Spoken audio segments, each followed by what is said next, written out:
شرف وإنه أمانته إن كسر وإنه مغادر الجروة وكيل تجارك UN باستور جيمس وان يو وفد جيسة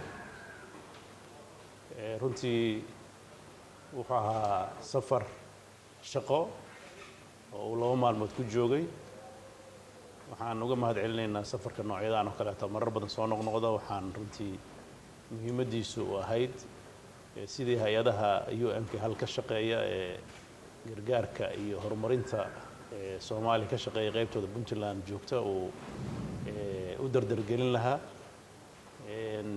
xukuumadahaana oo aan iskaga wareysan lahayn meesha hadda wax marayaan gaar ahaan arrimaha abaaraha oo runtii ah arrimo qaran oo Soomaaliya oo dhan dhibaato ka jirta ah sidii ugu kuurgali lahaayeen sidoo kale dhinaca hortabinta oo leh Puntland marxaladan cusub doorashadii qaranka federaalka levelka kadib runtii kulan wuxuu ahaa dhinacyo badan taabanayay sidii ay Puntland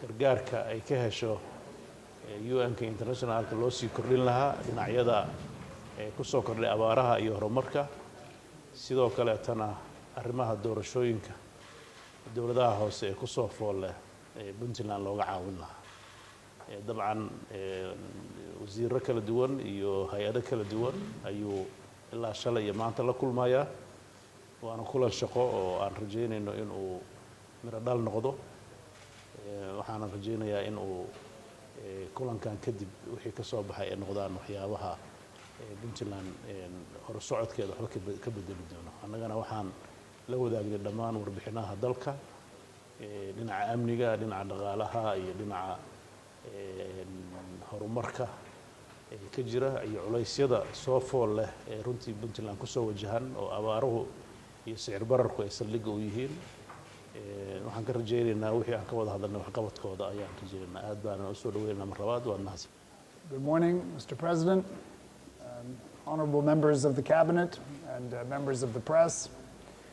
I'd like to begin by thanking you, President Saeed Abdullahi Deni, your government, and the people of Puntland for the warm welcome that we've received during our visit here in Garowe.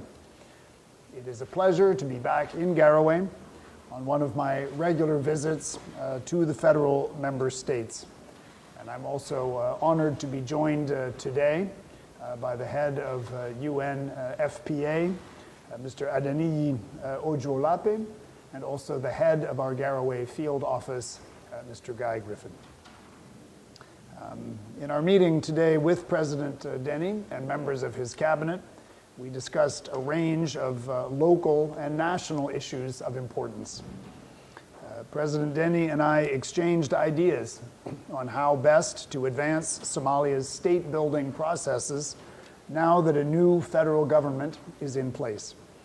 We discussed the importance of a deep collaboration between the federal government and federal member states to lead progress on national priorities.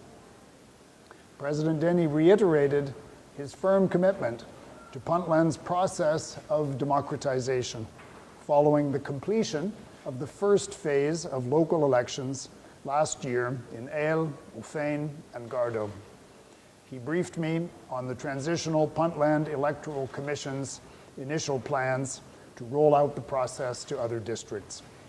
I underlined the United Nations' readiness to support, and indeed, a visiting UN technical team is meeting with TPEC today. I commend the Puntland government and people for your continued commitment to deliver direct local elections as enshrined in Puntland's constitution. Your efforts here, we hope, will also inspire and support the broader process of democratization across Somalia at the federal and local levels. On security, I expressed my concern about last week's troubling incident at the Bosaso airport. President Deni assured me of the government's commitment and active efforts to ensure continued stability and reconciliation. The ongoing drought is a crisis that is causing need and suffering across Somalia and the region. The scale of the challenge is immense, although it is clear to me from our discussions that the Puntland government and the humanitarian community are doing their utmost to respond. UN agencies are already responding through urgent programs of cash transfer, nutrition assistance, water and sanitation support, and health services. The situation is dire, however, and we all know that more needs to be done. To this end, the United Nations continues to advocate with the donor community for the mobilization of more resources to meet this challenge across the country and here in Puntland. Once again, I thank the President and the people of Puntland for the warm welcome today. Thank you.